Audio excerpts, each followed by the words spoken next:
escuchar cualquier canción on demand en cualquier dispositivo. Libertad de saltar canciones, incluso en dispositivos móviles. Libertad de escuchar en modo offline, incluso toda tu música sin anuncios. Descubre el poder de Premium.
Buenas tardes, Cecilia, ¿cómo estás?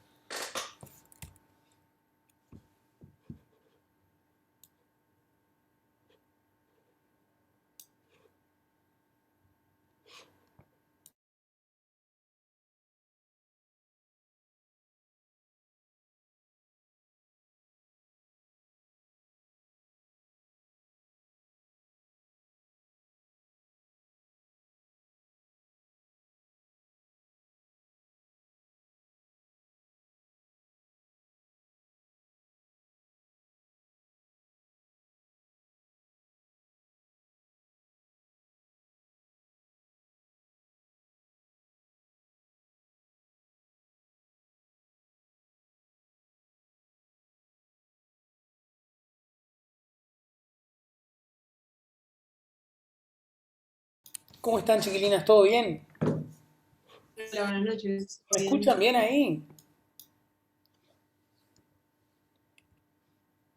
¿Y se ve bien la pantalla?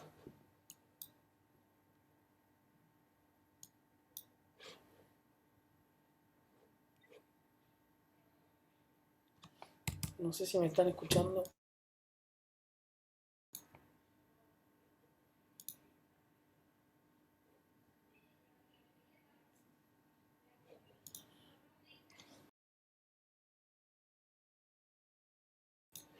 ¿Me escuchan bien ahí? Sí, Perfecto. Bárbaro. ¿Saben si hay más gente o somos nosotros tres nomás? Yo mandé en el grupo el cambio de sala, pero no sé, depende del día, que a veces nos conectamos pocos, otras veces un poco más, no sé. Ah, ¿quieren que aguante un poquito por las dudas o arrancamos ahora? Eso es Por como mí no hay ustedes quieran. problema, esperar un poco, como ustedes quieran. Bueno, esperamos hasta el 40, ¿les parece? bien. Y ya arrancamos enseguida.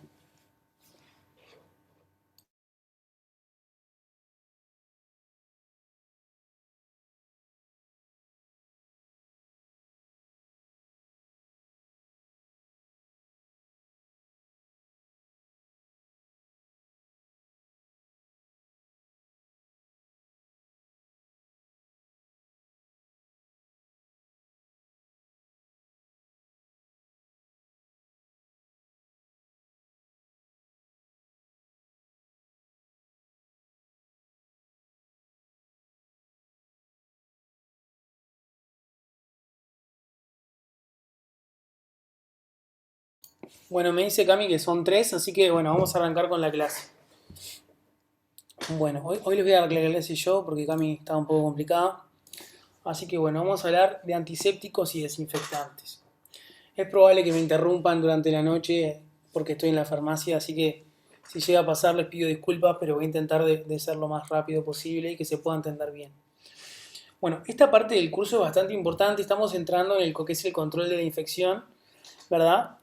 Ya tuvieron el introductorio de lo que es antimicrobianos y ahora vamos a hablar dentro de los antimicrobianos lo que son los antisépticos y los desinfectantes.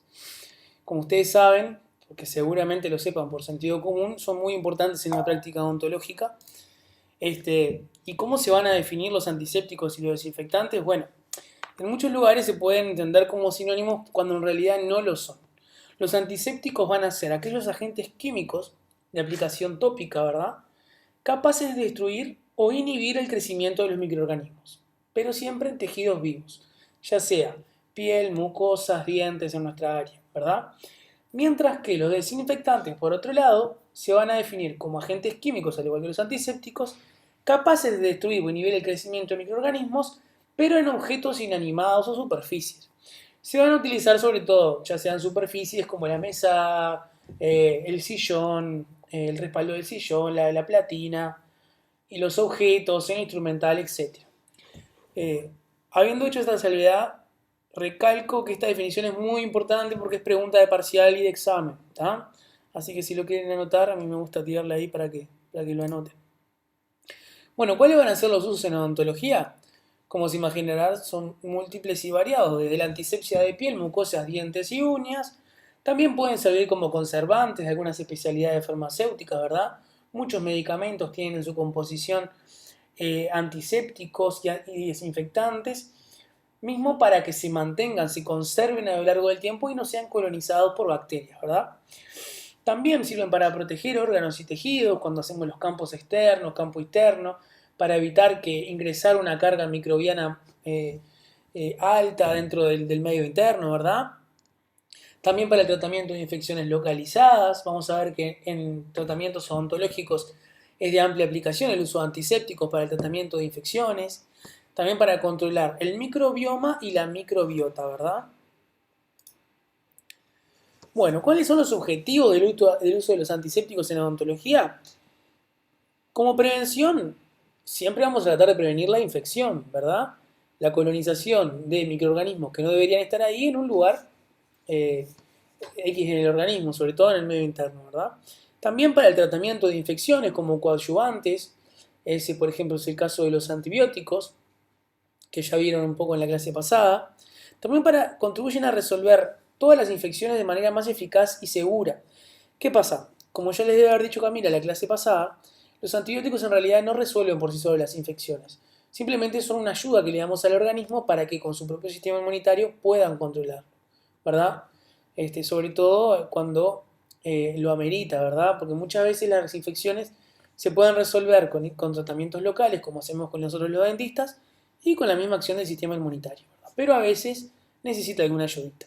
Puede ser un antiséptico o puede ser un antibiótico propiamente dicho, que se puede administrar de forma sistémica.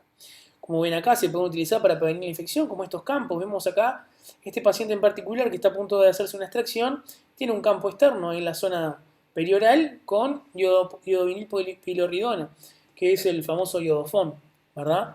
Esto es un compuesto iodado que vamos a ver ahora después de que está compuesto, cuál es su espectro y eso, pero actualmente prácticamente no se utiliza por un tema de que tenemos alternativas iguales de eficaces y que no le manchan toda la cara al paciente y no se va pintado de payaso.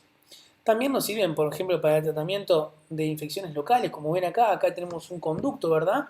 Un conducto para el cual vemos que hay un proceso a nivel periapical, en donde mediante la irrigación con un antiséptico se va a lograr revertir ese proceso infeccioso, ¿verdad? Generar un microbioma compatible con salud y que se resuelva esa infección. También puede servir para un montón de cosas más en odontología, pero lo más importante es que siempre tengamos en cuenta lo que es el riesgo-beneficio, ¿verdad?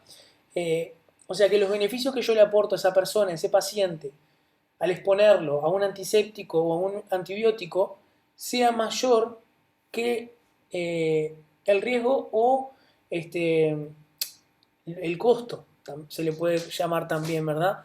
Por ejemplo, hay antibióticos que son muy buenos para un montón de infecciones, pero acarrean algunos efectos adversos. Por dar un ejemplo práctico, la amoxicilina, una penicilina muy bien utilizada, de amplio espectro, excelente actividad, muy buena efectividad para el tratamiento de infecciones agudas, genial, pero muchas veces da síntomas gastrointestinales muy complejos, como diarrea, dolor de estómago, son cosas bastante complejas y el paciente tal vez lo pueda resolver simplemente con una extracción dental, o con una endodoncia, o con un debridamiento de conductos, o con un drenaje de un absceso, ¿verdad? Entonces siempre nuestra terapéutica tiene que ser mayor el beneficio que el riesgo. Si estamos en duda directamente, no lo vamos a hacer. Bueno, para entender cómo debe ser nuestro antiséptico, tenemos que ver cuál sería nuestro antiséptico ideal. ¿Existe el antiséptico perfecto? Bueno, por ahora no conocemos ninguno. Pero, ¿cómo nos gustaría que fuera? Bueno, que tenga una elevada actividad antimicrobiana, que tenga un amplio espectro de acción, que sea microbicida y que produzca la muerte del microorganismo de forma gradual y en un tiempo corto, ¿verdad? No mayor a 15 minutos.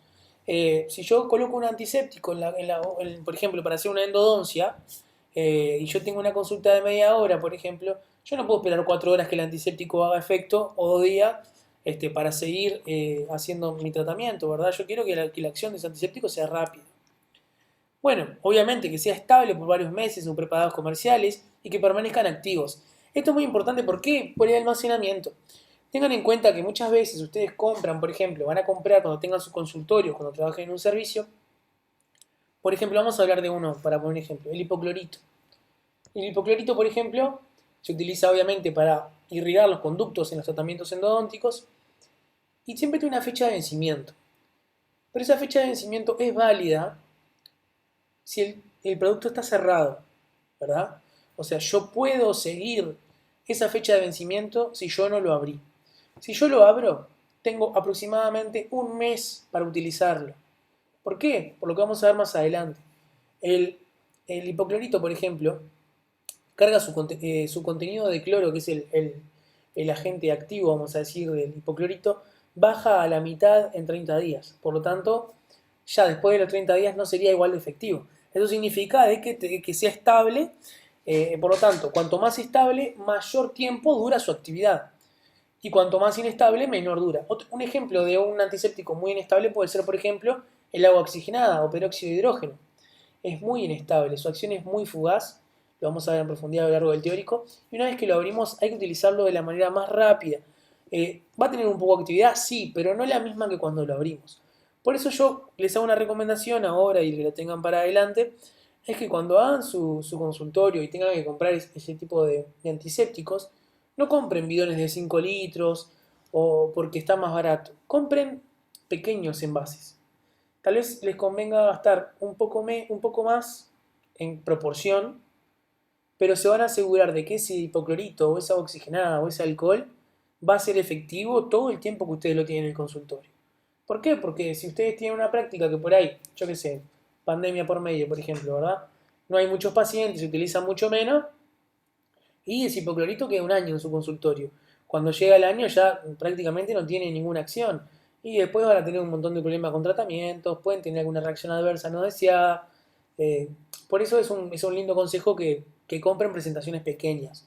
Obviamente dependiendo del flujo de pacientes que ustedes tengan, pero para un consultorio particular, por ejemplo, un frasco de 500 mililitros de hipoclorito por un mes es bastante bien, a menos que se dediquen solamente a la endodoncia y ahí seguramente tengan que comprar un poco más.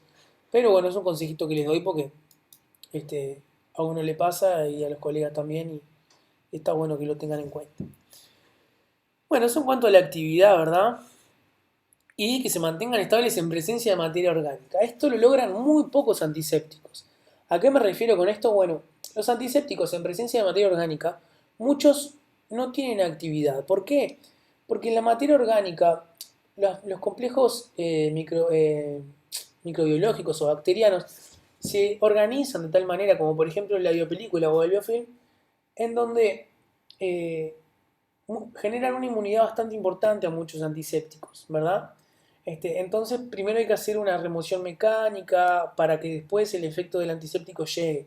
En algún caso, por ejemplo, de un colutorio. Otros antisépticos, como por ejemplo el hipoclorito, tienen la capacidad de actuar en presencia de materia orgánica. ¿Por qué? Porque se les conoce que son como una propiedad llamada que son organolíticos. O sea, tienen la capacidad de disolver la materia orgánica. ¿De qué nos sirve esto a los odontólogos?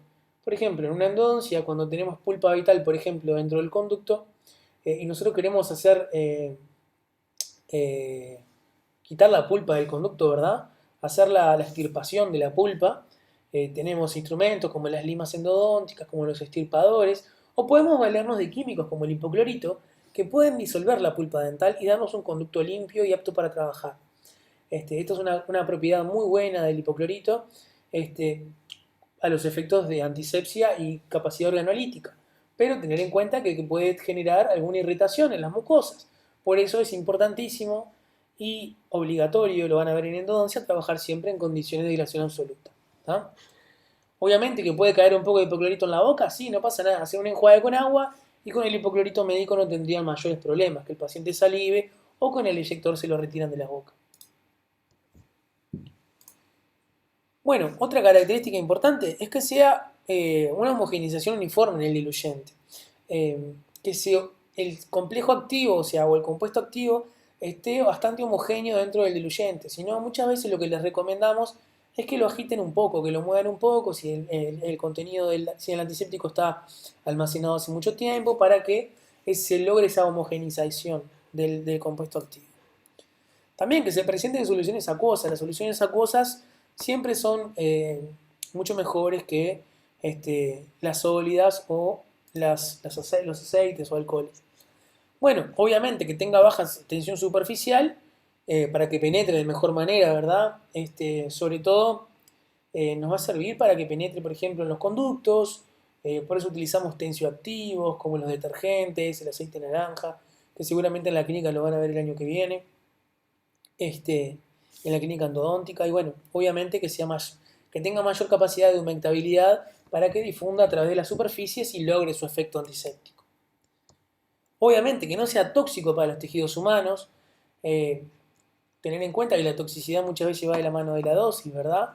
Obviamente cuando me refiero a tóxico, a las dosis, no solo las dosis terapéuticas, sino cualquier dosis. Si es tóxico y yo lo voy a aplicar sobre tejidos vivos, ya obviamente es algo que no va a estar aprobado. Obviamente que no sea alterado por la temperatura ni por el pH. Otra cosa, este 9 parece una obviedad lo que les dije, que no sea tóxico a dosis pocas, bajas, pero se han descubierto que muchos antisépticos que se utilizaban durante muchos años tenían capacidad, por ejemplo, carcinogénica. Como por ejemplo, puede ser ya me voy a acordar, disculpen, ya se me va a hablar. Ahora durante el teórico lo vamos a ver. El formaldehído, el glutaraldehído, muchos aldehídos tienen capacidad carcinogénica. Entonces, se han ido retirando del mercado porque algunos estudios vieron eso. Por ejemplo, el triclosan también, que estaba muchas veces asociado a la pasta Colgate Total 12, a mí no me gusta decir marcas comerciales, pero la Total 12 tenía triclosánico polímero en su composición, que era un antiséptico muy, muy bueno, por lo que se conocía en el momento. Después vieron que lograba algunos efectos indeseables. Entonces,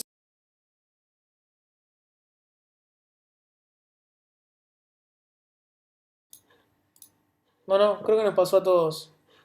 ¿Me escuchan bien ahora? Sí, Sí, sí, sí. sí, se escuchan. No sé qué pasó. Deme un segundito que vino alguien.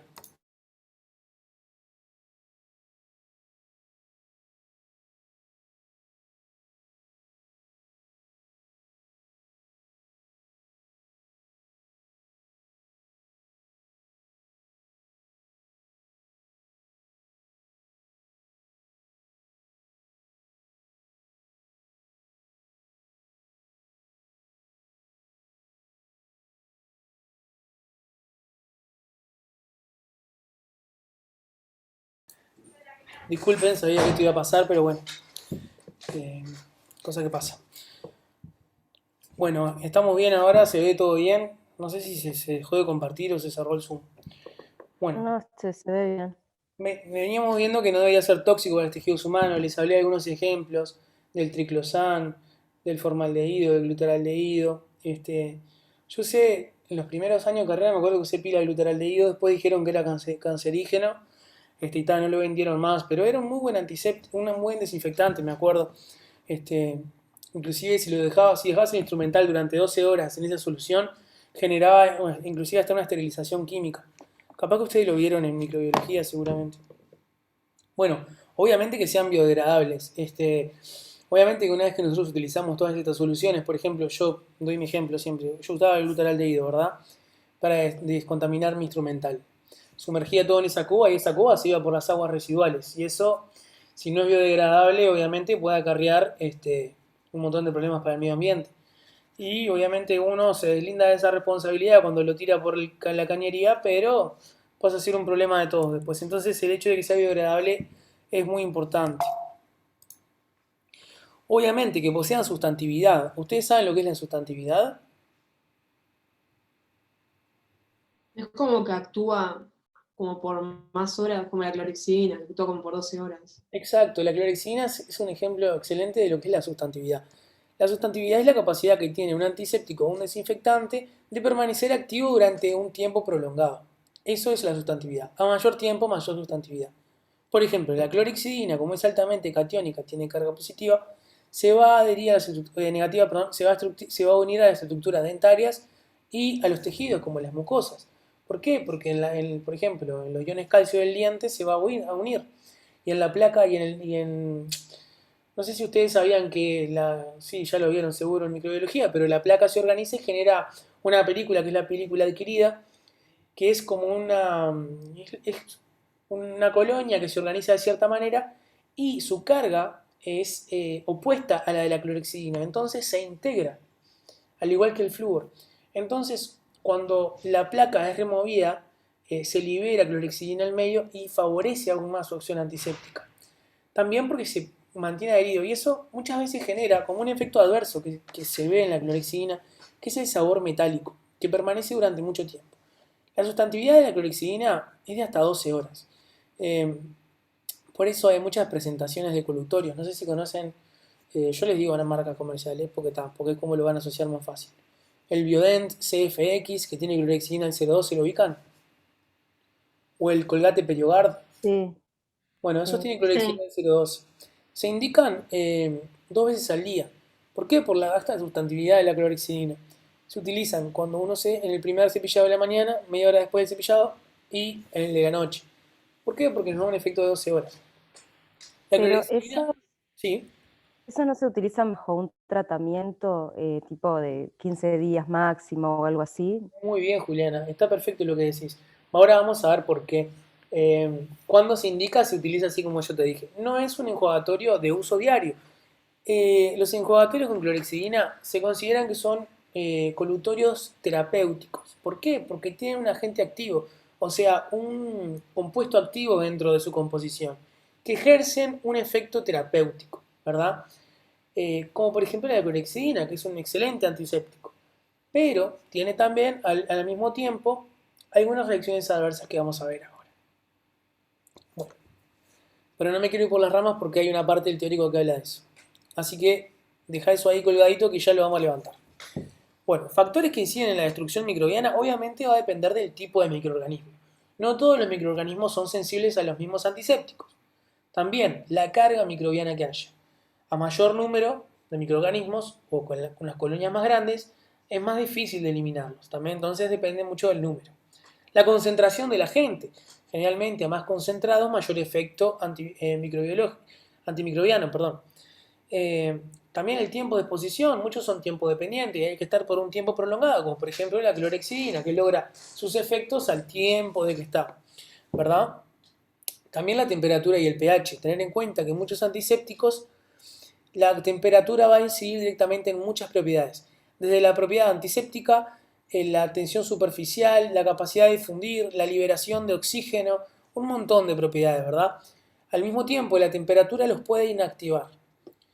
Les doy un ejemplo rápido, el hipoclorito. Si su temperatura es mayor de 60 grados, pierde su efectividad. ¿Por qué? Porque esas moléculas se empiezan a mover por el calor y se desprende el oxígeno, que es la reacción que genera el hipoclorito, y su acción se ve totalmente disminuida, ¿verdad? No solo el hipoclorito, hay muchos antisépticos y desinfectantes que si se calientan pierden su efectividad.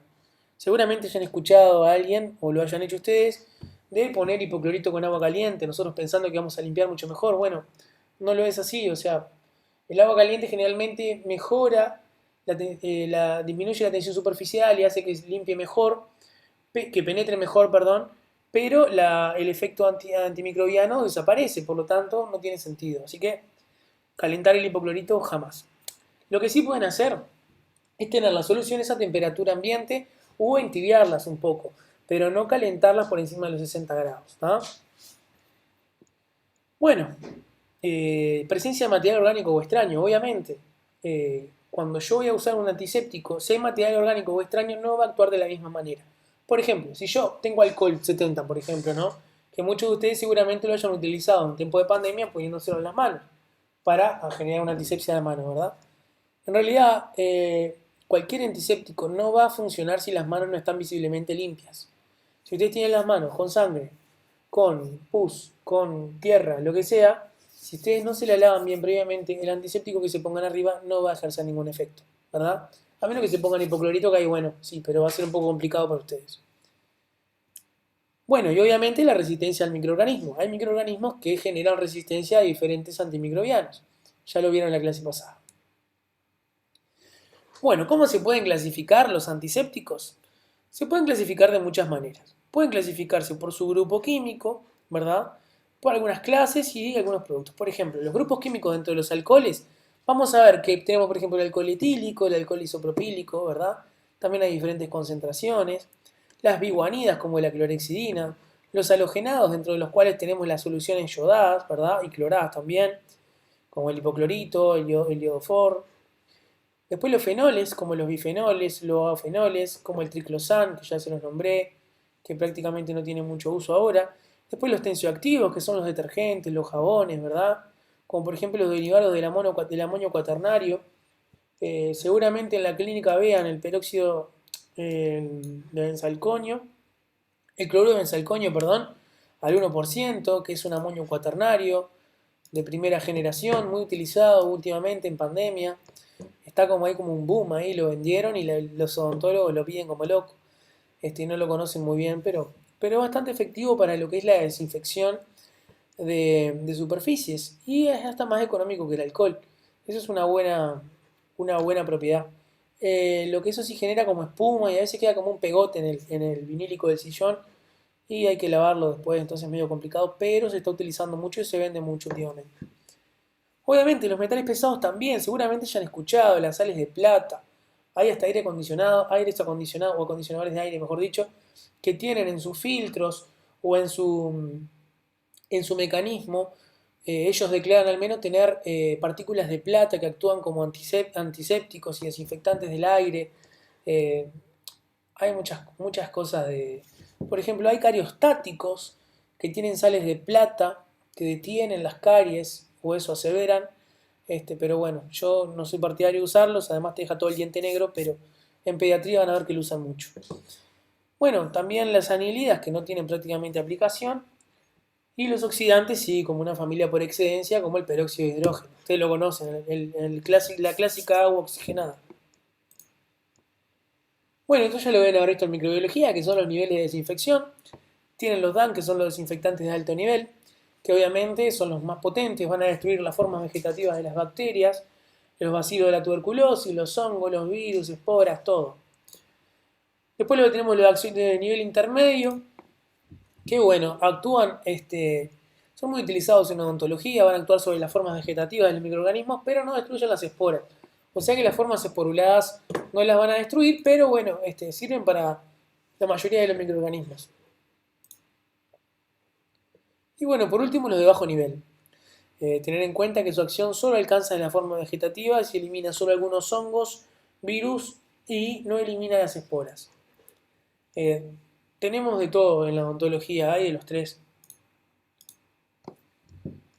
Bueno, y ahora vamos a ver, este cuadrito que le dejamos acá, es para que vean el espectro. Por ejemplo, la clorhexidina, ¿verdad? Yo les traigo la vedette de la odontología, que seguramente es el que más les suena junto con los alcoholes y el agua oxigenada. ¿Qué pasa con la clorhexidina? Vemos que tiene un espectro muy bueno para los gram positivos y los gram negativos, también algunos hongos, ¿verdad? Por ejemplo, la Candida albicans es muy efectivo, pero no contra todos. Sin embargo, vean que contra el bacilo de la tuberculosis, el bacilo de Koch, no funciona. Para los virus tampoco, y para las esporas tampoco. En tiempos de pandemia, en donde queremos bajar la carga viral en el caso de un eventual paciente COVID positivo, la clorhexidina no nos es efectivo para bajar esa carga viral en boca. Hay alternativas, las vamos a ver durante el curso, durante esta clase, perdón, pero vean que la clorhexidina no es tan perfecta como la venden las marcas. Tenemos que los aldehídos, por ejemplo, son excelentes antidesinfectantes y antimicrobianos, tienen un espectro prácticamente perfecto, pero bueno, los aldehídos, como algunos que les dije, el formaldehído, tienen algunas actividades neoplásicas, tienen capacidad de alterar la materia viva y bueno, esas cosas nunca están buenas en seres humanos o en seres vivos directamente. Bueno, vamos a pasar a los oxidantes. Los oxidantes tenemos tres grandes familias y tres grandes representantes. Tenemos el permanganato de potasio, que seguramente lo hayan visto en aplicaciones industriales, para desinfección de ambientes, inclusive hasta se utiliza como agente para el uso agropecuario. El peróxido de benzoilo, que se utiliza mucho, ¿saben dónde? En las cremas antiacné o como tratamiento local y tópico del acné. Hay algunos preparados que contienen peróxido de benzoilo al 10% y de aplicación dérmica generan un efecto positivo sobre las colonias principales en el acné. Bueno, y por último el peróxido de hidrógeno, el agua oxigenada, muy utilizado, muy conocido, muy popular en Uruguay. Ya conocemos la reacción y todo lo que genera, pero vamos a hablar un poquito en profundidad.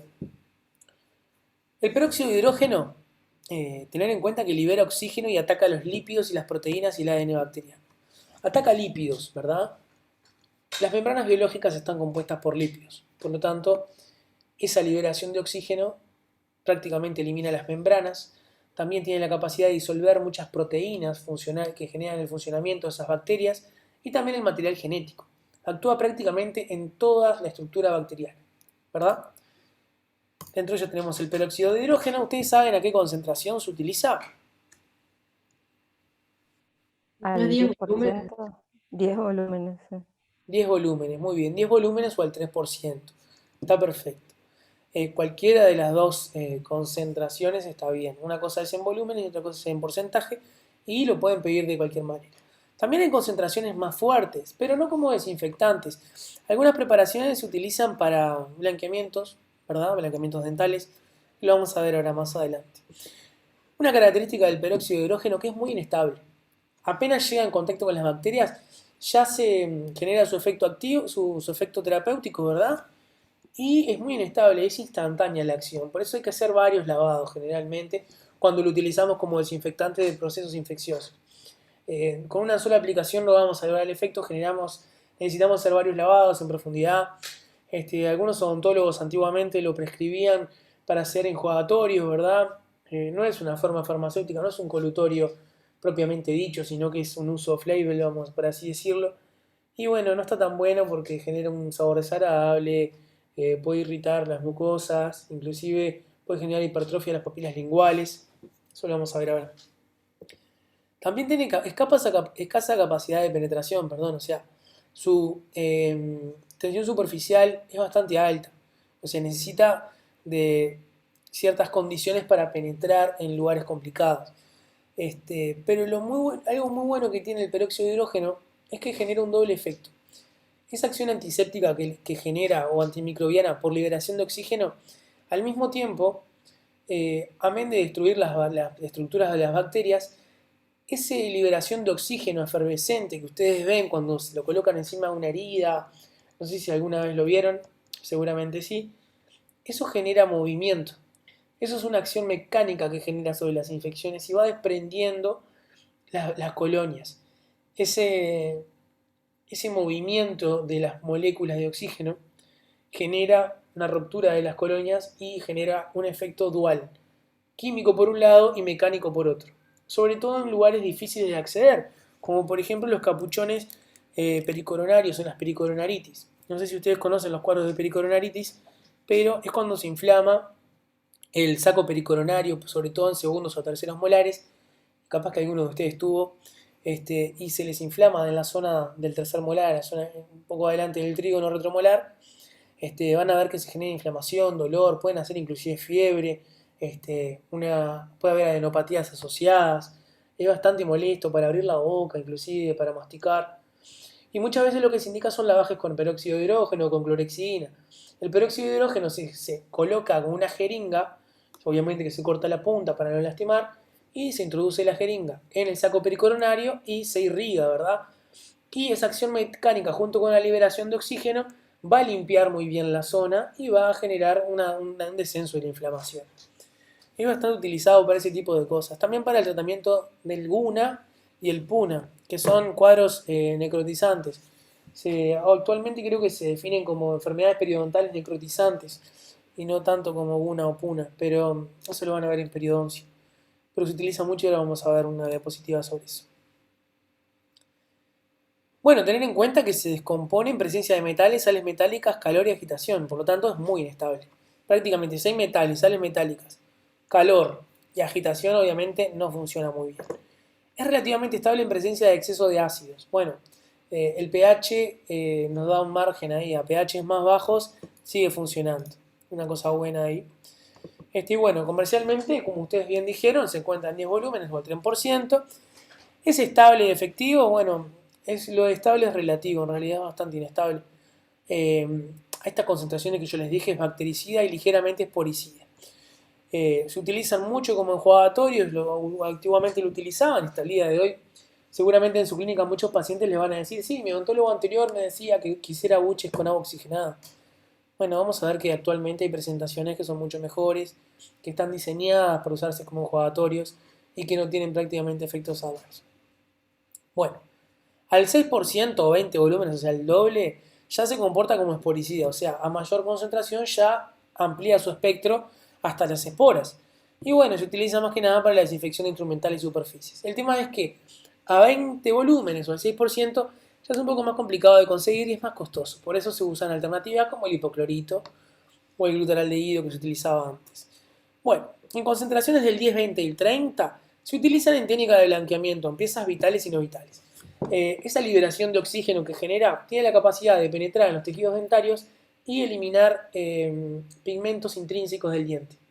¿Verdad? Los tratamientos de blanqueamiento los van a ver en operatoria, no sé si lo vieron este año o si lo van a ver el año que viene, son muy utilizados, hay mucha demanda, el mercado de la estética lo requiere, muchos casos, por ejemplo, de pigmentaciones dentarias por tetraciclinas, por diferentes motivos, ya sea intrínsecas o extrínsecas, los blanqueamientos se van a utilizar mucho y van a vivir mucho tiempo de los blanqueamientos, sobre todo ahora cuando arrancan. Bueno, eso depende del criterio de cada uno si lo utiliza bien o no. ¿Qué pasa con los blanqueamientos? Bueno, pueden ser de peróxido de hidrógeno, que se ha demostrado que tienen muy buen funcionamiento, sobre todo en la menor concentración posible y de uso domiciliario, pero también hay otros peróxidos, como por ejemplo el peróxido de carbamida, que tiene el mismo efecto blanqueante. Pero eso lo van a ver bien en operatoria y se los dejo a ellos que se encarguen de enseñárselo bien. Bueno, ¿cómo es el mecanismo de acción del peróxido de hidrógeno? Bueno, por ejemplo, cuando hay una herida, en presencia de sangre, por ejemplo, se regenera la reacción de la catalasa, que es donde tenemos el H2O2, que es el peróxido de hidrógeno, se genera mediante la reacción de la catalasa, que es una enzima, una descomposición de agua por un lado y oxígeno por otro. Y ese espumante que genera esa espuma, esa reacción de la catalasa. Cuando se genera esa espuma se dice que es catalasa positivo, o sea que hay catalasa presente en esa sangre. Y bueno, ¿qué es lo que sucede? Los grupos sulfidrilo se oxidan y se generan puentes de disulfuro y se pierde la función y en consecuencia se muere la célula, ¿verdad? Estamos hablando siempre de bacterias, en lo posible y virus también. ¿Qué es lo que utilizan? Modifican las proteínas, ¿verdad? Generan cambios en la composición de las proteínas. Muchas proteínas, todas las proteínas ustedes saben que son cadenas de aminoácidos que se unen por enlaces débiles, como por ejemplo los puentes disulfuros. Se rompen esos puentes, las proteínas se mueren, se rompen las membranas biológicas y la bacteria muere por varios procedimientos. Bueno, como les dije, es útil para la limpieza de cierto tipo de úlceras o heridas, también para el tratamiento de la gingivitis ulceronecrotizante, como ven a la izquierda. ¿Sí? Se había cortado, no escuchamos parte de la explicación. ¿Está acá? Sí. Sí. Dijiste lo de la catalasa positiva cuando hacía espuma, pero hasta ahí. Bueno, lo repito rápidamente. Ya vieron la catalasa positiva. ¿Qué es lo que hace el agua oxigenada? Esta liberación de oxígeno lo que hace es oxidar los grupos sulfidrilo, por ejemplo, de las proteínas. Muchas proteínas se unen, son cadenas de aminoácidos que se unen por enlaces débiles y esta oxidación rompe esas cadenas de aminoácidos y genera una modificación en esas proteínas. No solamente en las proteínas de las células, también a nivel de las membranas celulares. Hace que la bacteria, en este caso, que es lo que uno quiere apuntar, ya sea una bacteria, un virus o un hongo, hace que pierda la función y que muera la célula, ¿verdad? No tiene mucha más vuelta que esa. Lo importante es que sepan que el peróxido de hidrógeno actúa por liberación de oxígeno y que esa oxidación de los grupos sulfidrilo generan puentes de disulfuro y por lo tanto se pierde la función y muere la célula. Esto no se lo vamos a preguntar igual, pero sí, por ejemplo, una pregunta podría ser, por ejemplo, múltiple opción. El peróxido de hidrógeno actúa por liberación de oxígeno, iones, por descenso de pH. Bueno, ustedes saben que es por liberación de oxígeno. No sé si quedó claro, cualquier cosa lo repito. Bueno, el peróxido de hidrógeno es útil para la limpieza de cierto tipo de úlceras y heridas. Ya les hablé un poco del GUNA, que vamos a ver acá a la izquierda.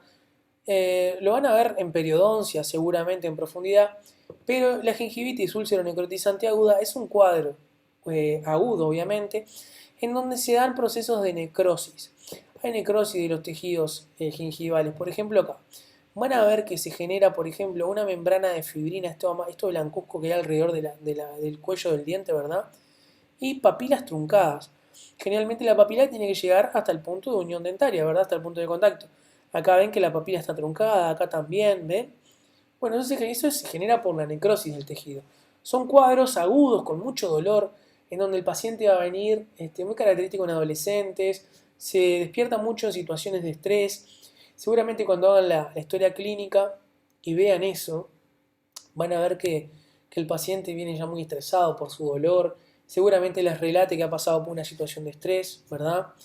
También tiene que ver un poco la nutrición, eso hay que abrir un poco los ojos, indagar un poco más. Y si tienen que hacer alguna interconsulta, la hacen, siempre por el bien del paciente, ¿verdad? Bueno, se generan estas membranas de fibrina que obviamente se puede utilizar el peróxido de hidrógeno para hacer los lavajes, sí, se utiliza, van a ver que esto inmediatamente se desprende y bueno, pueden utilizar inclusive una gasa, la embeben muy bien en peróxido de hidrógeno y con la pinza de algodón la van pasando por todo el festoneado de la encía y van removiendo esa membrana de fibrina, van haciendo unos buenos lavados y mediante la mejora de la higiene y la utilización de los antisépticos van a lograr muy buenos resultados y el cuadro va a revertir. A la derecha vemos un cuadro similar pero mucho más avanzado. Como ven acá la membrana de fibrina está, pero vemos que hay pérdida de inserción. Acá tenemos cementos puestos, ¿verdad? Esto es raíz dental. Esto ya se considera una periodontitis ulceronecrotizante aguda. Actualmente ya se conoce como el mismo cuadro, simplemente que difiere en el estadio en el cual se encuentra. Lo van a ver en periodoncia el año que viene, pero se consideran dentro de las enfermedades periodontales necrotizantes. Acá el tratamiento va a ser el mismo, obviamente hay que hacer maniobras locales como detartraje, profilaxis, raspado y alisado de esas superficies radiculares y obviamente educación para la salud de este tipo de pacientes. En presencia de las bacterias que generan este cuadro agudo, que es un complejo microbiano, no recuerdo ahora, creo que es un complejo fuso espiroquetal, porque es una fusobacteria y espiroquetas. Por la sola presencia del microorganismo no es que se va a desencadenar la enfermedad. Tiene que haber factores asociados, como por ejemplo estrés, donde bajan las defensas, algún cuadro. Las defensas pueden bajar por muchas cosas, puede ser por estrés, por alguna alteración nutricional, por alguna enfermedad presente, por muchas cosas. Pero también el paciente tiene que colaborar, por así decirlo, con una mala higiene, ¿verdad? Y un mal control del biofilm de la placa, como para que esto se genere. Entonces, obviamente, todas las medidas que ustedes puedan establecer en ese paciente les van a servir para revertirlo. Empezamos con educación para la salud, todas las medidas locales y obviamente el uso de antisépticos como el peróxido de hidrógeno nos va a dar una mano bárbara ahí. ¿No? Bueno, reacciones adversas del agua oxigenada, no hay muchas registradas. Lo que sí puede generar es hipertrofia de las papilas linguales, como ven en la foto que se encuentra abajo a la derecha, pero cuando se utiliza como enjuague bucal y durante mucho tiempo.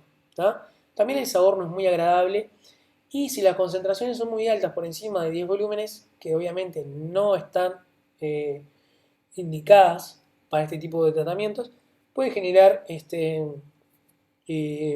molestias a nivel de las mucosas, ¿verdad? Puede generar inclusive úlceras.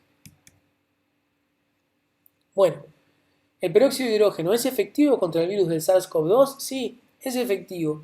¿A qué dilución? A 10 volúmenes está muy bien. ¿Y cómo utilizar este antiséptico? Se puede utilizar como campo externo, también se puede utilizar como campo interno a nivel intraoral previo a la anestesia, o como un enjuagatorio, ¿verdad? Previo a la consulta para bajar un poco la carga microbiana. Nosotros en facultad actualmente no los estamos utilizando, tenemos una alternativa como el cloruro de acetilpiridino, que es un amonio cuaternario.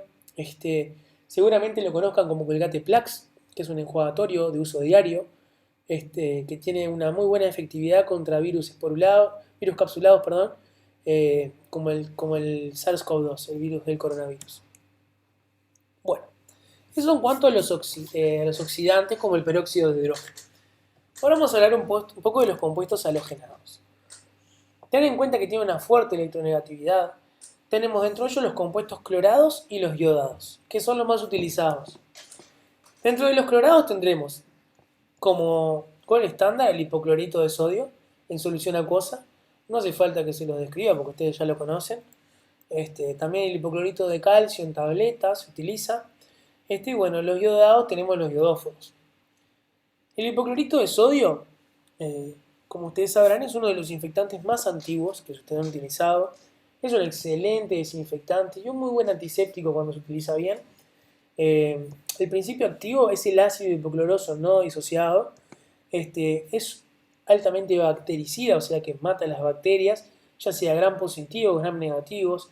También elimina hongos como la Cálida albicans, que es un hongo muy presente en las poblaciones.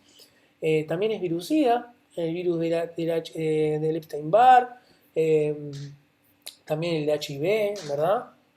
Se lo clasifica como un desinfectante de nivel intermedio, o sea que la clasificación de niveles de desinfección es de nivel intermedio.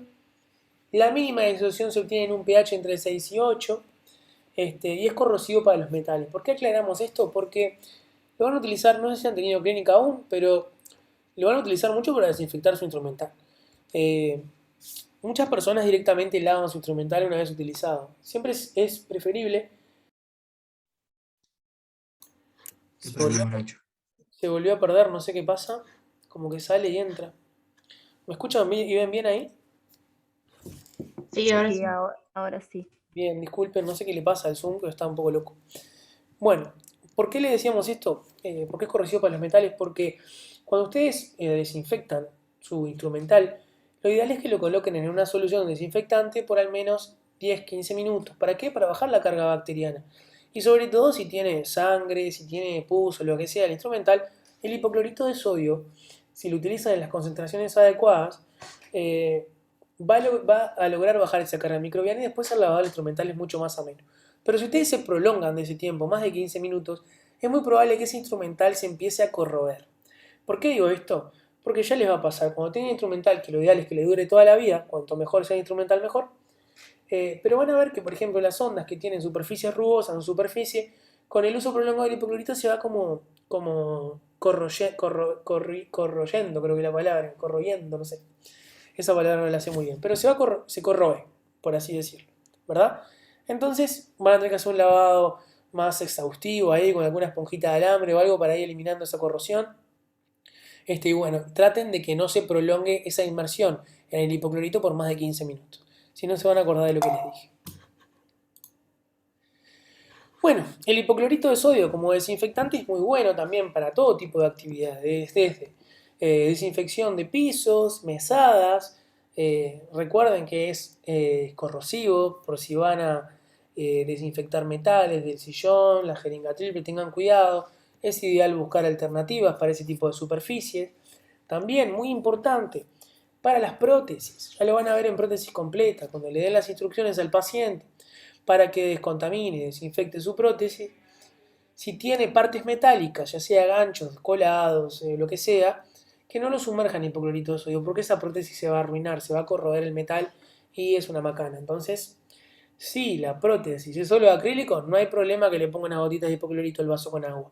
Pero si tiene metal, obviamente tiene que buscar alguna alternativa, como las tabletas, ¿verdad? Que liberan oxígeno y son muy buenas para la desinfección de prótesis.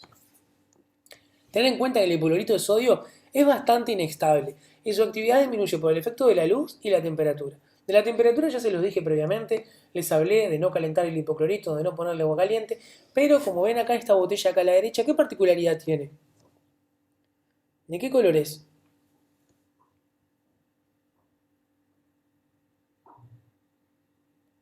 Una pregunta obvia, pero ustedes se preguntarán también, ¿por qué no es transparente? ¿Por qué? Porque disminuye por efecto de la luz. Es un desinfectante y antiséptico altamente fotosensible. Por lo tanto, en presencia de luz, sobre todo la luz solar, se va perdiendo su actividad. Entonces, siempre lo mejor es que se almacene en lugares lo más oscuro posible. Disculpen, yo calculo que es por la conexión de la facultad.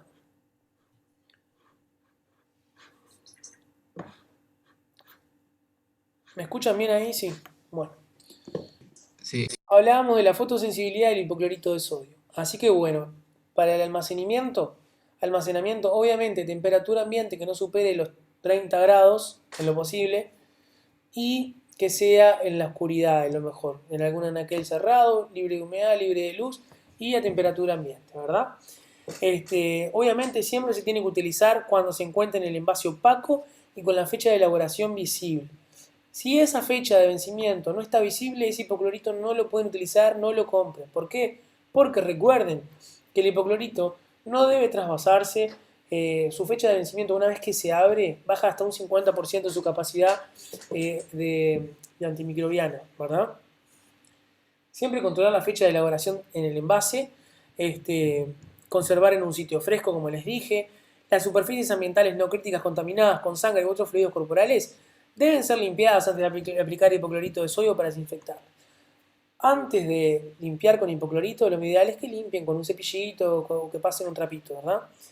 Y aún en su envase original de plástico opaco, cerrado, resguardado de la luz, o sea, aunque el hipoclorito esté en las condiciones ideales, las concentraciones de cloro activo, como les dije previamente, se van a reducir de un 40 a un 50% luego de 30 días de fabricado. Entonces, no es solo la fecha de vencimiento, también la fecha de fabricación. Entonces, el consejo se los vuelvo a repetir. Compren presentaciones pequeñas, ¿tá? No compren 5 o 10 litros de hipoclorito si tienen 6 pacientes en docencia por mes, ¿tá? Las soluciones no deben prepararse con agua caliente, como les dije, amén de que su actividad baja considerablemente o prácticamente se termina siendo nula, a que libera trialometano. Trialometano es un gas cancerígeno animal. Entonces esos vapores que desprende obviamente son altamente nocivos para la salud. ¿Para qué se usa? Para limpieza de superficie, como les dije, irrigación de conductos radiculares al 2,5 o al 5%, siempre como antiséptico ahí, Tiene propiedad blanqueante, desobrante y disolvente de materia orgánica. Van a ver que apenas lo colocan en el conducto puede cohibir hemorragias en pulpas vitales, va a blanquear el conducto. Muchos conductos que están necróticos generalmente tienen contenido pulpar o tienen sangre seca adentro y están como oscurecidos, ¿viste? ¿Vieron? Entonces cuando colocan el hipoclorito blanquea inmediatamente el conducto.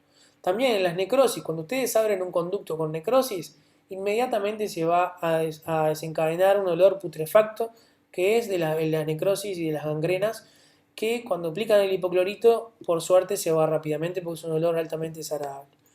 También ya les hablé de la capacidad organolítica, muy efectiva en endodoncia cuando queremos eliminar restos pulpares o mismo de la putrefacción que genera la necrosis, ¿verdad? Tener en cuenta que el hipoclorito de sodio se puede activar mecánicamente con el uso de implementos de ultrasonido, aumentan la actividad antimicrobiana y mejoran la difusión en el conducto radicular, lo van a ver en endodoncia.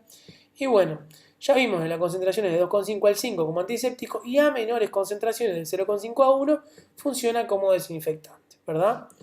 Un dato no menor, como ustedes ya sabrán, el hipoclorito de sodio mancha la ropa.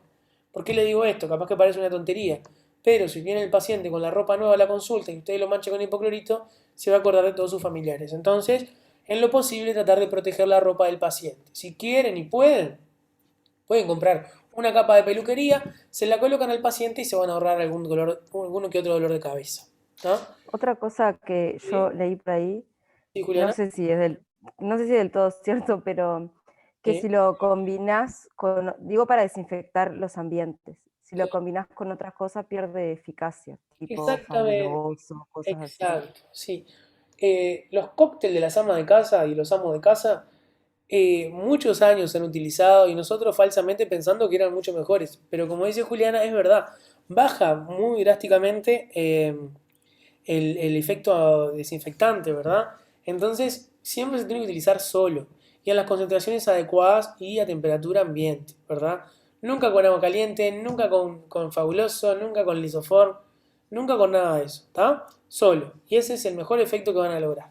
Si no, pueden utilizar el fabuloso, que en realidad es un amonio cuaternario, por sí solo, que también tiene efecto desinfectante, o el lisoform, que también es un amonio cuaternario, que también tiene un efecto desinfectante. No me gusta decir marcas comerciales, pero es mucho más fácil comunicarnos de esta manera, como siempre les digo.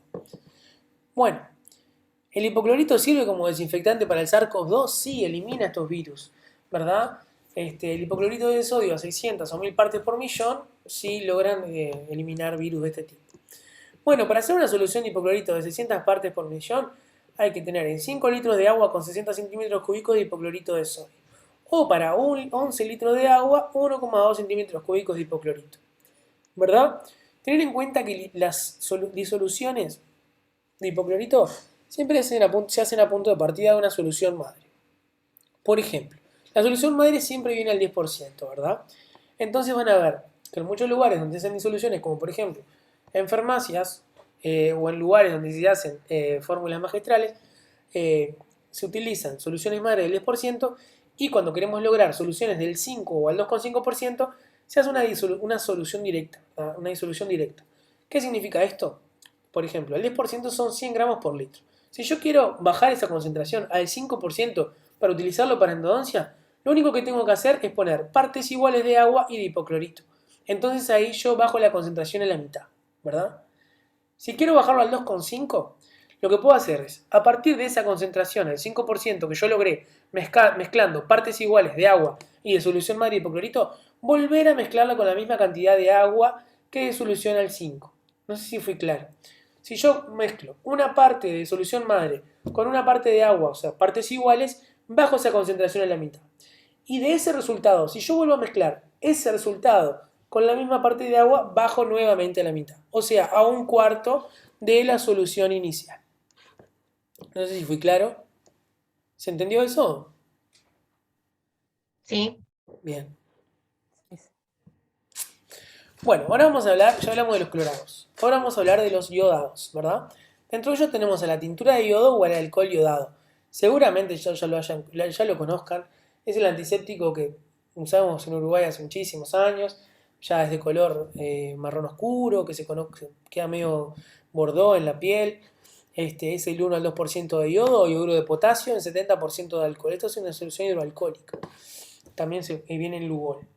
Es activo contra bacterias gram positivas, gram negativas, contra hongos, micobacterias, virus y algunas formas esporuladas. Tiene muy buen espectro. Es un eficaz bactericida de amplio espectro, aún en presencia de materia orgánica, y tiene muy baja toxicidad. Es oxidante, o sea que también libera oxígeno y tiene una acción oxidante como el hipoclorito, como el peróxido de hidrógeno. Precipita proteínas bacterianas y altera la membrana de estas. El mecanismo de acción es muy similar. Dentro de ellos tenemos a los más empleados, que son la iodopovidona, que es la polivinilpirrolidona iodada, que es el iodofón famoso de toda la vida, que se utiliza mucho para antisepsia quirúrgica, sobre todo en bloques quirúrgicos.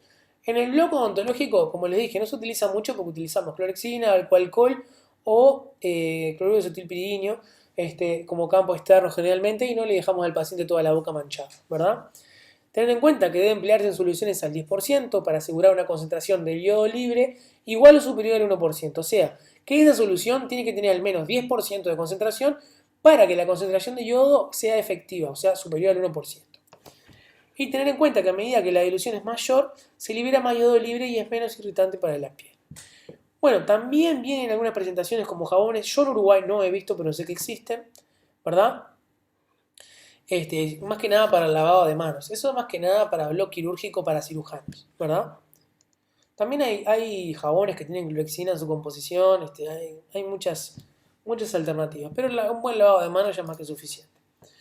Bueno, el iodoformo, ese polvito amarillo que seguramente ya lo hayan visto, seguramente en cirugía. ¿Alguno sabe para qué se utiliza en cirugía o como maxilofacial?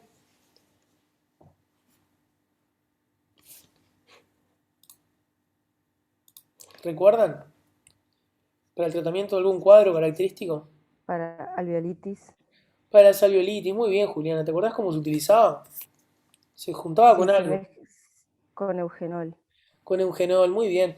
Se envía una gasa estéril con eugenol y un poco de iodoformo porque tiene la capacidad de ser antiputrescente, antiséptico y se coloca en ese alvéolo que está infectado, ¿verdad? Y esa gasa se va liberando esa solución antiséptica y se va cerrando hasta que cicatriza y se va cambiando esa gasa por gasas cada vez más pequeñas hasta que cicatriza por segunda intención, ¿verdad? Bueno, ese es el tratamiento de la alveolitis. Obviamente esa gasa no se coloca a presión, sino que se coloca relativamente con cierta retención, pero que no dilate las paredes del alvéolo. Eso se lo van a ver en cirugía, pero bueno, es bueno recordarlo siempre. El iodoformo es triioduro de metilo, que es este polvito amarillo, lo van a ver también para endodoncia, que se va a utilizar. A veces se mezcla iodoformo con suero o con metilcelulosa para medicación intraconducto, ¿verdad? Para eliminar, para el tratamiento de las necrosis y de algunas pulpitis irreversibles. Y bueno, se utilizan algunas pastas de medicación endodóntica, como les dije ahí, que es la pasta de Maisto, si mal no recuerdo, la van a ver en endodoncia el año que viene en profundidad.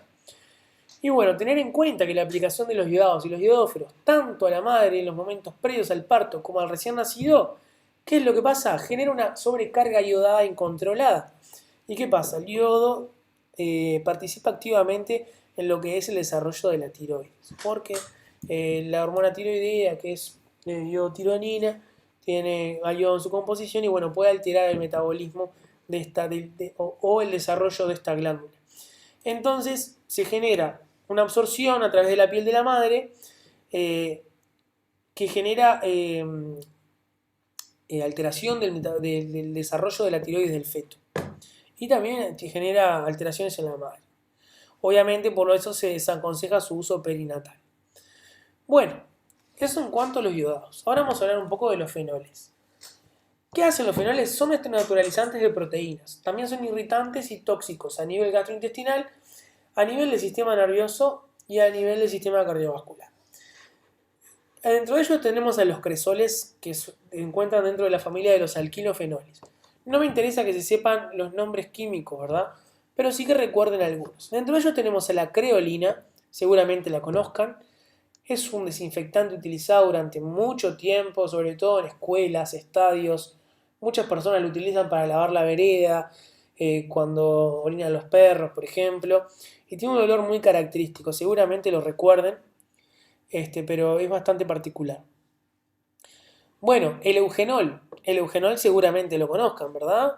Lo vieron en materiales dentales, seguramente lo hayan visto en la clínica integrada 1 también, y ahora vamos a profundizar un poco más en él. El formocresol también, después tenemos el paramonoclorofenol alcanforado, que ahora les parece un trabalengua, pero después se lo van a acordar de memoria. Y bueno, el triclosan, que le faltó una tilde en la A, pero ya se los nombré, les expliqué que ya prácticamente están de su.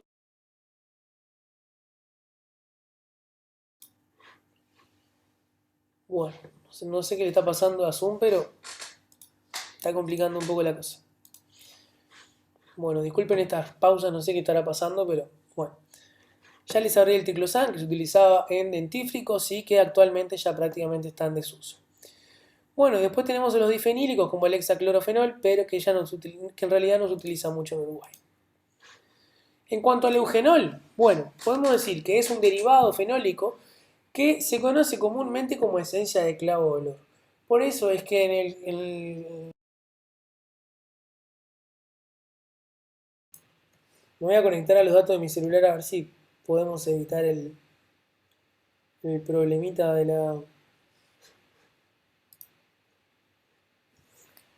la desconexión. Bueno, ahí ya me conecté al celular. A ver.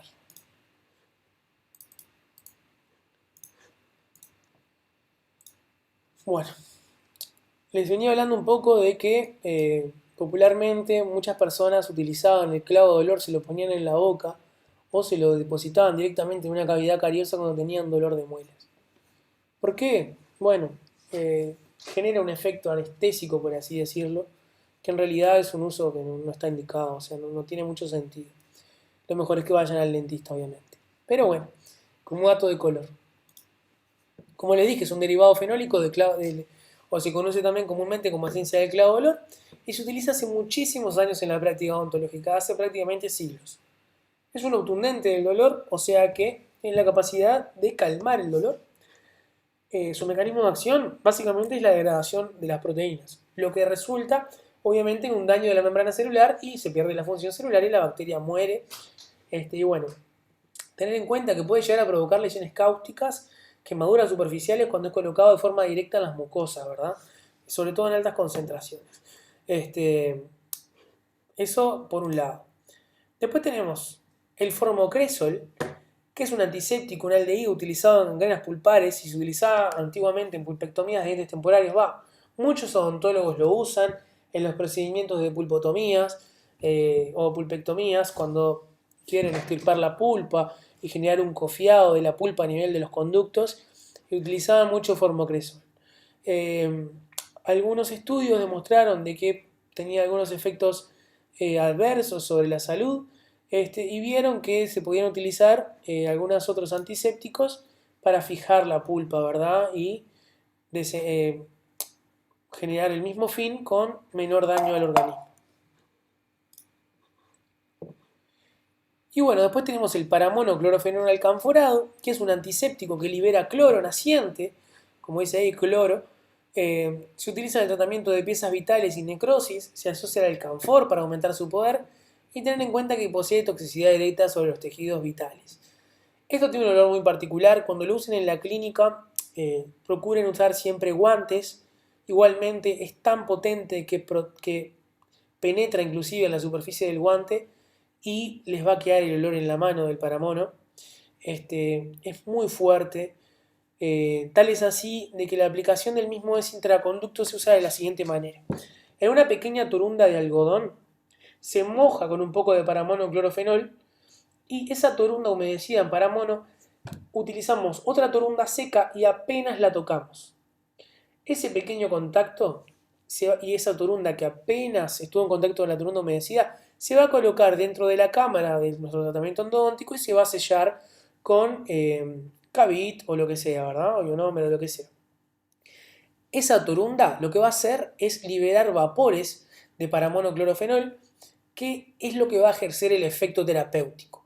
O sea que actúa por evaporación, por liberación de gases. Si nosotros ponemos mucho paramonoclorofenol en esa torunda, ese gas va a ser excesivo, o directamente si ese líquido de paramonoclorofenol ingresa al conducto y genera contacto con los tejidos periodontales que se encuentran en el ápice, puede desencadenar una periodontitis química. ¿Por qué? Porque es muy tóxico sobre los tejidos vitales y es bastante nocivo. Entonces, si esa cantidad de paramono de clorofenol fue excesiva en su torún de algodón, el paciente los va a llamar y les va a decir que no puede más del dolor en el diente. ¿Tá? Eso para que lo tengan en cuenta. En endodoncia se los van a aplicar mejor que yo. Luego tenemos los aceites esenciales. ¿Qué son los aceites esenciales? Bueno, son sustancias volátiles de intenso olor que se extraen de plantas aromáticas. Se han utilizado en colutorios y caramelos durante años, siendo el más conocido el Listerine, que es una marca comercial, pero es tan antiguo y tan conocido que bueno, es una forma de que ustedes lo reconozcan. Dentro de los aceites esenciales tenemos el timol, el mentol y el eucaliptol. Tiene un amplio uso en la industria alimenticia y cosmética, pero su principal actividad terapéutica es como antimicrobiano. Pueden provocar alergia en algunas personas sensibles a ciertos terpenoides. Son insolubles en agua, pero solubles en alcohol. Por eso, muchas veces prácticamente todos, el timol, el mentol y el eucaliptol, vienen en solución hidroalcohólica, con altas concentraciones de alcohol. Por eso, actualmente se buscan alternativas, pero siguen siendo muy útiles. Y además, tiene una acción antiinflamatoria muy buena para el tratamiento de la gingivitis. Los aceites esenciales han demostrado ser muy efectivos para el tratamiento de la gingivitis y que bajan muy bien la inflamación gingival. Aunque tenga altas concentraciones de alcohol, ¿qué es lo que puede generar en la boca del paciente? Bueno, un poco de ardor, sobre todo en las zonas irritadas. Por eso hay un auge de colutorios sin alcohol. Además, vale la pena destacar que si la persona maneja, o sea, conduce un vehículo, es ideal que no utilice colutorios con alcohol si va a conducir después, porque si bien no consumió alcohol, en una prueba de espirometría puede salir positivo. Eso, tenerlo en cuenta, ¿tá? Sobre todo a los pacientes que traten ustedes, porque puede suceder, ¿tá? Porque son soluciones con alto contenido de alcohol. Y también en pacientes alcohólicos, importante. No prescribirlos en pacientes alcohólicos. ¿Por qué? Porque el tener alto contenido de alcohol directamente se lo toman. Y esto es verídico, ¿tá? Tenerlo en cuenta. Son pequeñas tonterías, pero que hacen a la cosa. Y bueno, ¿cómo es el mecanismo de acción? Bueno, alteran la pared celular. Lo que hacen es extraer los liposacáridos y los ácidos y generan una inhibición de las enzimas bacterianas y en consecuencia la bacteria muere. También el aceite esencial a nivel de los tejidos tiene un efecto antiinflamatorio porque participa en los procesos de inflamación a nivel de las ciclooxigenasas. Bueno, en cuanto a los alcoholes, ya los conocen, sabemos que hay muchos tipos. Tenemos el alcohol rectificado que viene muchas veces con esta etiqueta azul, sobre todo el de la industria nacional. También tenemos el alcohol 70, ¿verdad? O alcohol eucaliptado que viene muchas veces en tapa verde. Y tenemos el alcohol isopropílico, que se utiliza más que nada para algunas aplicaciones puntuales. Muchos se utilizan en electrónica porque no tiene agua en su composición. Y se utiliza para limpieza de circuitos, para higiene de superficies y no mucho más. En odontología se utiliza, ¿saben para qué? Para la preparación de algunas restauraciones cerámicas. Cuando hagan procedimientos adhesivos, y ustedes quieren eliminar el agua, cuando por ejemplo hacen procedimientos adhesivos y quieren eliminar el agua de la superficie, limpian la superficie interna de la restauración con alcohol isopropílico, el alcohol se evapora y la superficie les queda totalmente seca y limpia. Y ahí pueden utilizar su adhesivo de la mejor manera posible. Esa es una aplicación utilizada en odontología del isopropílico. Bueno, tener en cuenta que los alcoholes, el alcohol etílico es el antiséptico más antiguo de todos. Es el más popular y el más económico. Actúa por desnaturalización de las proteínas y debe emplearse siempre, siempre, siempre en solución acuosa al 70%, ¿verdad? ¿Por qué no al 90%, chicos? Chicas.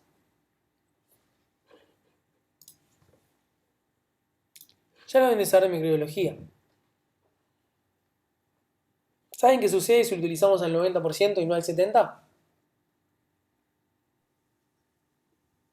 No cumple la misma función porque porque necesita una parte de agua. No sé explicarlo bien, pero, Está bien, Juliana, venís bien. pero algo de eso. Exactamente. El agua que tiene alcohol de 70, que es un 30%, favorece la acción desinfectante, porque si utilizamos alcohol 90, como es el rectificado común, la bacteria se deshidrata, pero no muere. ¿Me explico? Entonces no genera esa desnaturalización de la membrana bacteriana, sino que se deshidrata. Y cuando se vuelve a hidratar, la bacteria sobrevive. Entonces, necesitamos 70% de alcohol y 30% de agua para que se ejerza ese efecto terapéutico, ¿verdad? Como dice acá, concentraciones mayores deshidratan a los microorganismos conservándolos en lugar de destruirlos. En concentraciones menores son menos eficaces, por eso siempre en lo posible alcohol 70. Si van a comprar alcohol para su práctica, siempre procuren que sea el 70%. ¿Ah? Es bactericida y moderadamente fungicida. Es poco y nada eficaz contra las esporas, micobacterias y varios tipos de virus, pero sí es efectivo contra el SARS-CoV-2. Por eso ha habido un boom excesivo de venta de alcohol al 70 en este último tiempo. Su efectividad es bastante rápida, pero es de corta duración. ¿Por qué? Porque es muy volátil, se evapora rápidamente, entonces hay que utilizar mucho, sobre todo, por ejemplo, en la jeringa triple o en las turbinas. Ustedes colocan una servilleta con alcohol y la dejan embebida y ahí evitan un poco la evaporación y favorece el efecto desinfectante. Su eficacia para el tratamiento de heridas superficiales es limitada. Para el lavado de manos tiene una eficacia similar a la de los jabones. Como siempre les digo, cualquier antiséptico que usen en manos, siempre la mano tiene que estar limpia, si no, no sirve de nada. ¿Tá? Puede potenciar la acción de otros antisépticos para lo que se utiliza como solvente. Sí, el alcohol etílico se utiliza mucho en soluciones hidroalcohólicas para potenciar la acción de otros antisépticos. Por ejemplo, la clorexidina, los agentes esenciales y muchos más. ¿Tá? Bueno, esta volatilidad de la que yo les dije baja la sustantividad, o sea que la sustantividad es prácticamente nula y se hace difícil obtener un tiempo de contacto adecuado. Por eso, o hay que empapar las cosas en alcohol o poner una servilleta, por ejemplo, húmeda con alcohol y eso limita la evaporación. El etanol ha sido usado para desinfectar termómetros y pequeñas superficies. Efimomenómetros, termómetros, etc. ¿verdad? También se utiliza para desinfectar superficies externas de estetoscopios, equipos para la asistencia respiratoria o áreas de preparación de medicamentos. La desventaja de los alcoholes como desinfectante de equipos es que su uso prolongado daña los materiales de montaje de los lentes, disuelve las gomas y ciertas superficies plásticas. O sea que microscopios, lupas con alcohol no es ideal, ¿verdad? Superficies plásticas tampoco, sobre todo los vinilos de los sillones. Las telas utilizadas de los sillones odontológicos modernos, que son telas vinílicas, como por ejemplo los que hay en la clínica L, no sé si los conoces, son naranjas, creo que son de marca Natus, con el alcohol se hace que se despeguen y que la superficie se degrade. Entonces lo mejor es que utilicen alternativas, como por ejemplo cloruro de benzalcoña al 1%, algún otro amonio cuaternario como el lisofón, el que ustedes quieran. ¿Tá? Pero bueno, tener en cuenta eso. Y todo lo que es pegamento y goma lo disuelve, ¿tá? Así que cuidado con eso. También siempre tener en cuenta que son inflamables, por lo que se deben de conservar en áreas frescas y ventiladas. Y bueno, los efectos adversos, serodermia, heridas o úlceras. Hoy comentaba Martín que es muy cierto. Cuando ustedes utilizan guantes, sobre todo guantes con talco, la mano ya se les reseca un poquito. Y si después se ponen alcohol, ahí seguramente les ardan todos los pliegues de las manos y van a terminar el día, su consulta, con las manos totalmente resecas. Entonces, ¿se puede utilizar alcohol? Sí, pero tienen siempre ese efecto adverso. Recomendable utilizar una buena crema humectante para mantener la piel humectada y que no le genere ese efecto adverso, ¿verdad? Y también genera heridas o úlceras que pueden generar infecciones de otro tipo. Entonces, siempre hay que controlar la posición. Por ejemplo, este es un dato de color también. Se habla de la absorción abdominal transcutánea en niños. Antiguamente, o no sé si alguien seguramente lo sigue haciendo, se coloca en la panza de los niños, le pasaban una gasa con alcohol para sacar el dolor de panza, o el dolor de estómago y los síntomas gastrointestinales, mejor dicho. Se colocaban estas gasas embebidas en alcohol y se frotaban en círculos, era como un remedio casero. Pero ¿qué es lo que pasa? Se podía absorber de forma transcutánea y generar efectos adversos sobre esos niños, ¿verdad? También tener en cuenta que el alcohol es neurolítico. ¿Por qué? Porque disuelve las membranas biológicas que son generalmente grasas. Los nervios, muchos de ellos están cubiertos por una vaina de mielina, que es prácticamente son membranas lipídicas. Si el alcohol entra en contacto directo con esta fibra nerviosa envuelta en una vaina de mielina, puede generar lisis de ese nervio, ¿verdad? Por eso se utilizó durante un tiempo para el tratamiento de las neuralgias de trigémino. Se utilizaban inyecciones a nivel de los troncos de los nervios que generaban ese dolor para tratar ese dolor neurálgico, ¿verdad? pero en realidad lo que estaban haciendo era directamente generar una lisis de esa fibra nerviosa. Y toda la sensibilidad se perdía totalmente.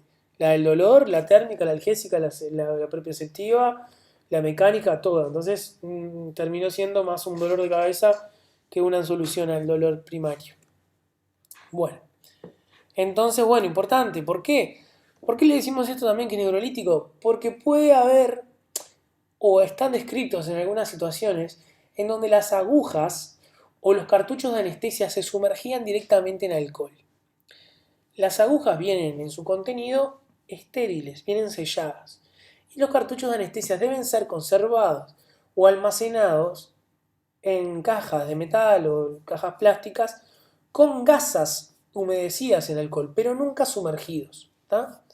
Ya lo vimos en el teórico de anestésicos locales, que puede disolver el pegamento y la goma del cartucho y penetrar dentro de la solución anestésica.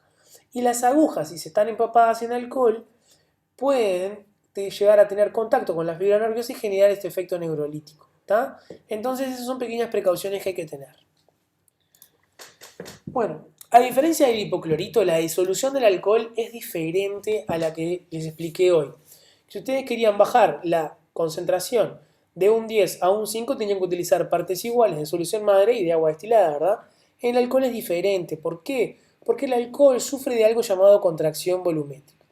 Si nosotros ponemos, por ejemplo, en un vaso de bohemia o en una pipeta o lo que sea, por ejemplo, 100 mililitros de alcohol, vamos a ver que si le colocamos agua, si le ponemos en 100 mililitros de alcohol 100 mililitros de agua, en vez de tener 200 mililitros de solución, vamos a tener menos. ¿Por qué? Porque se contrae en contacto con el agua. Y eso, ¿cómo se hacen las disoluciones de alcohol para bajar la concentración? Por ejemplo, si ustedes tienen alcohol isopropílico, que es 99% de concentración, o 100%, y quieren llevarlo a 70%, tienen que utilizar una tabla de dilución. Y siguiendo la tabla de dilución es que van a lograr esas soluciones. Por ejemplo, de un alcohol al 100, si le agregan 47,75 de agua, generan una concentración de 75 al 70. Perdón, disculpen, lo hice mal. Si quieren una concentración al 70, le tienen que agregar 59,37 de alcohol y 8,15 de agua y generan ahí una solución al 70. Esto no es mi especialidad, yo no lo hago, pero les dejo la tabla de dilución y la pueden buscar en Google, que está mejor explicada. ¿Está? Esta tabla es a partir de 100 mililitros de alcohol. Bueno, eso en cuanto a los alcoholes. ¿Ah? Después tenemos las biguanidas, que ya hablamos de algunas de ellas, como por ejemplo la clorhexidina. Es un agente antiplaca de elección, actualmente se utiliza mucho. Se une la hidroxapatita del esmalte, como les dije, a la película adquirida de las proteínas salivales. Esto le da la famosa sustantividad que hablábamos hoy. Tiene buena estabilidad a temperatura ambiente y un pH entre 5 y 8, ¿verdad? Muy compatible con lo que es el pH fisiológico. Es muy inestable en solución, o sea que las soluciones tienen que ser utilizadas como ya viene en el producto, o sea que no generar nuevas soluciones. Es altamente fotosensible, por eso vienen en vasos opacos. Por ejemplo, el de Colgate viene en un empaque blanco, el de Biodent viene en uno naranja, ¿no? Se descompone con el calor en cloroanilina, por eso nunca calentarlo. Y ya hablamos de la sustantividad. A bajas concentraciones se considera que es bacteriostático y si se sube esa concentración es bactericida. Ya hablamos un poco de la clorhexidina, que podemos tener concentraciones del 2% en solución acuosa, que se utiliza mucho para antisepsia de piel y mucosas, para irrigación de cavidades, sobre todo como campo externo, ¿verdad? Para irrigación de cavidades, por ejemplo, de algunos abscesos, ¿verdad? También tenemos clorhexidina que viene al 0,12 en solución hidroalcohólica, que se utiliza más que nada para los colutorios, ¿verdad? Como por ejemplo el Colgate PerioGuard o el Biodent CFX. Ahí viene clorhexidina al 0,12%. Hay uno también de PerioAid, que es de, no me acuerdo exactamente la marca, el laboratorio, pero también está esa presentación muy vendida por las casas dentales, las marcas dentales, perdón. Y después tenemos al 1% que viene en geles y barnices. Actualmente no sé si se está comercializando, pero actualmente el laboratorio Agarli que compró Colgate tenía una presentación en gel. Y lo utilizaban mucho los cirujanos en la zona las zonas postquirúrgicas, ¿verdad? en las zonas quirúrgicas ahí para favorecer que no haya reinfecciones y que se mantenga lo más limpio posible. Bueno, también hay concentraciones al 4% en emulsión como agente espumante que se agrega algunos jabones. Viene como, por ejemplo, en un dispenser que se apriete y sale como una espuma. Esa espuma con clorexidina se utiliza para el lavado de manos prequirúrgico, lo utilizan mucho los cirujanos, ¿tá?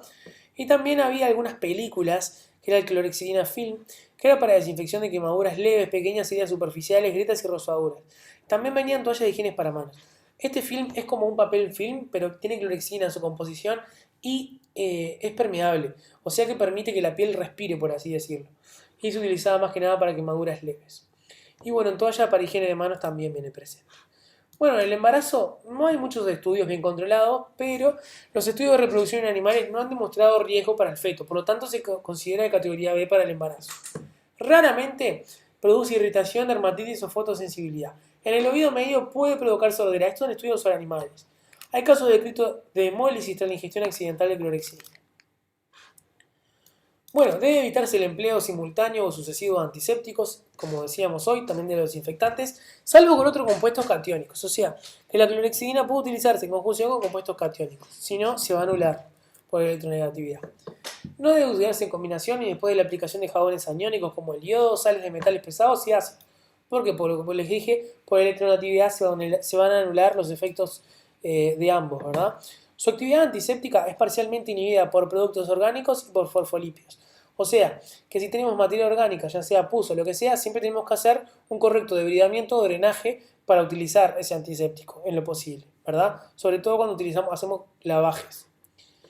Bueno, la elevación de la temperatura, el pH neutro, los detergentes no iónicos, el alcohol y las sales de amonio cuaternarios favorecen su acción. La clorexidina, cuando se encuentra a temperatura a temperatura corporal entre 37 y 40 grados, aumenta un poquito su acción, pero más que nada porque disminuye su tensión superficial, ¿verdad? Si ya subimos mucho más la temperatura, puede bajar su actividad, ¿tá? Bueno, tener en cuenta que puede interferir en ensayos microbiológicos y de antibióticos. O sea que si ustedes van a hacer un cultivo, van a tomar una muestra y utilizaron clorexidina, es muy probable que ese análisis se vea falseado, que dé un falso negativo. Bueno, en cuanto a aspectos legales de los desinfectantes y antisépticos, no todos se encuentran como una especialidad farmacéutica. Por ejemplo, el alcohol, el agua oxigenada o la tintura de yodo son productos de gran consumo fuera del ámbito de la especialidad farmacéutica. Ustedes no necesitan ser odontólogos, ni médicos, ni veterinarios, ni higienistas, ni asistentes, ni nada para prescribir o comprar o acceder al alcohol y todos estos desinfectantes o antisépticos, ¿tá? La normativa es un poco ambigua en lo que refiere a este tipo de sustancias. Si bien hay normativas sobre cosméticos en hijos humanos, que es la ley 15.703 de nuestra Constitución, no hay una ley que regule del todo este tipo de sustancias. Si quieren pueden acceder al link de la ley. Bueno, eso en cuanto a los alcoholes y los demás. Ahora vamos a hablar de algo que está un poco en boga, que son los amonios cuaternarios. Los amonios cuaternarios se utilizan, por ejemplo, como antiséptico el cloruro de acetilpiridino, que viene en presentaciones del 0 al 0,75%, que se utiliza mucho en colutorios. Ya les nombré algunas marcas comerciales como el Colgate en su presentación Plax, que es prácticamente cloruro de acetilpiridino del 0,075 con saborizantes y un espumífero. Y bueno, el cloruro de benzalcoño se utiliza como desinfectante. En facultad actualmente estamos utilizando ambos. Suplantamos la clorexidina al 0,12 por cloruro de acetilpiridino, aunque también tenemos todavía, pero más que nada por la acción que tiene sobre el SARS-CoV-2. ¿tá? Y el cloruro de benzalcoño como desinfectante también tiene muy buena actividad sobre los virus. Y bueno, como les dije, es una muy buena alternativa al alcohol, también un poco más económica y cuida un poco más los equipos. ¿tá? Así que lo pueden tener en cuenta para la desinfección de superficies. Bueno, esto en cuanto a algunas impurezas que contribuyen al peligro de algunas soluciones. En realidad esto no tiene mucho sentido para esta clase, así que no le den mucha bolilla. Pero bueno, acá tenemos una tabla, ¿verdad?, de las diferentes opciones que tenemos para la limpieza de superficies. Por ejemplo, los textiles, cómo se pueden lavar, por ejemplo, las túnicas, podemos hacer lavados de agua caliente a 90 grados y un detergente regular, ¿verdad? Esto más que nada para el coronavirus. Tenemos varias, esas son las medidas de protección. Por ejemplo, para superficies podemos usar jabones naturales o virucidas como el hipoclorito de sodio o el alcohol. ¿Tá? Esto para las instalaciones de salud. Para las casas, por ejemplo, podemos utilizar cualquier detergente, cualquier virucida como el hipoclorito de sodio o el alcohol del 70 también. Y bueno, si no, después con cualquier jabón para cualquier superficie de una institución que no sea sanitaria lo pueden utilizar también. Bueno, para los baños también, vean qué es lo que utilizan. Si es un baño en un lugar, ambiente de salud, por ejemplo, baño de facultad, utilizan hipoclorito de sodio al 0,1. Y bueno, lo ideal es que en sus casas utilicen lo mismo. También para el tratamiento de equipo, obviamente nosotros hacemos la esterilización de todo nuestro instrumental, pero hay cosas que muchas veces no se esterilizan, como por ejemplo las turbinas. Entonces, ¿por qué? Las turbinas, si se esterilizan, muchas se pueden romper, sobre todo si se esterilizan en calor seco. Sobre todo las que accedemos nosotros, que no son de la mejor calidad. No sé, yo al menos cuando estaba acá en clínica tenía una china que me duró por suerte toda la carrera, pero la esterilicé un par de veces y nunca más. Bueno, lo que hacía era desinfectarla por dentro con la solución que me vendía el fabricante y por fuera con alcohol, la dejaba embebida en una servilleta con alcohol al 70 y con eso ya lograba un poco de desinfección, ya lograba la desinfección deseada. Obviamente lo ideal es tener una turbina entre paciente y paciente, pero estamos en el tercer mundo y lo ideal no siempre es lo real. ¿Tá? Y bueno, después habla un poco de las medidas de protección, hablamos de los tapabocas, tener protección en el 95 o FFP2 defendiendo la normativa, bueno, y cómo utilizar el manejo de los residuos. La facultad en particular tiene una empresa que se encarga de la eliminación de los residuos biológicos y ustedes como odontólogos, una vez recibidos, también tienen que tener en lo posible la afiliación a uno de estos servicios que van a venir a levantar las cubas con material biológico una vez por semana, una vez por mes, dependiendo del volumen de residuos que ustedes manejen. Esta es otra tablita que les dejamos sobre los usos y los tiempos de desinfección frente al VIH. Esto se generó en los 90, esto es un poco antiguo. Y bueno, profundizando un poquito más en la antisepsis y desinfección para el SARS-CoV-2, porque el contexto en el que estamos viviendo lo requiere, vamos a hablar un poco de la higiene de manos. Obviamente, según la Organización Mundial de la Salud, es la principal medida de prevención y control de la infección del SARS-CoV-2, obviamente con el uso de mascarilla, de tapabocas, en lo posible de N95 o FFP2, si no mascarilla quirúrgica, obviamente el distanciamiento social, eso ya lo conocen, están bombardeados con información, pero bueno, hay que decirlo y volver a repetirlo porque es muy importante. Obviamente, antes del contacto con pacientes, ustedes siempre se tienen que lavar las manos, antes de realizar cualquier técnica séptica, después del contacto con cualquier fluido biológico y después del contacto con el paciente y siempre después del entorno en el cual estuvieron también se tienen que lavar las manos. Esos son los momentos en los cuales se tienen que lavar las manos, ¿tá? Además se realizará la higiene de manos antes de colocarse cualquier protección y después de que se lo retiran. Obviamente tienen que tratar de que su lavado de manos sea completo en todas las superficies, tratar de utilizar algún cepillo para las uñas, ¿verdad? Uñas cortas, evitar usar anillos, pulseras o cualquier otra, relojes, cualquier otro aditamento que pueda generar retención de microorganismos, ¿verdad? Les dejamos una guía de cómo lavarse las manos, ¿verdad? ¿Pueden utilizar un desinfectante alcohólico? Sí, con clorexidina también. Pueden utilizarlo, pero siempre la mano tiene que estar visiblemente limpia, ¿tá? Si no, no tiene sentido. Estos son los 5 momentos para el lavado de manos, ¿verdad? Antes de atacar al paciente, antes de realizar una tarea limpia séptica, ¿verdad? Después del riesgo de exposición a los líquidos corporales, después de tocar al paciente y luego de estar en contacto con el entorno, como ya les dije, ¿está? Bueno, obviamente utilizar los guantes, la túnica correspondiente, en lo posible con una sobretúnica que tiene que ser descartada o esterilizada en lo posible, si la van a reutilizar. También utilizar la protección respiratoria que ya les dije y obviamente protectores oculares. Gafas, pantallas, máscaras, lo que gusten, siempre es más que bienvenido y en la clínica odontológica es obligatorio. Esta es la bibliografía. Si tienen alguna duda, chiquilinas, es el momento.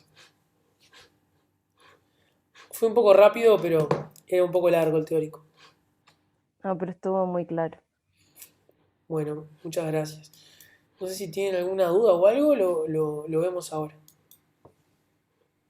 Estamos No, con, yo no. estamos con Martín los dos y los podemos evacuar.